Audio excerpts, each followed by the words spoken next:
Production.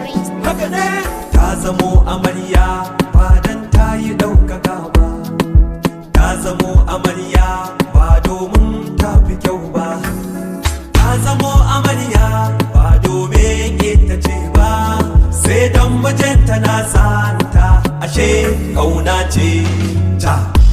Baby yau ko gobe baby ya zamo angonki, da amarya ta zama taka baby kar ka yi mata wayo. Baby yau ko gobe baby ya zamo angonki, da amarya ta zama taka baby kar ka yi mata wayo. Ito kin ja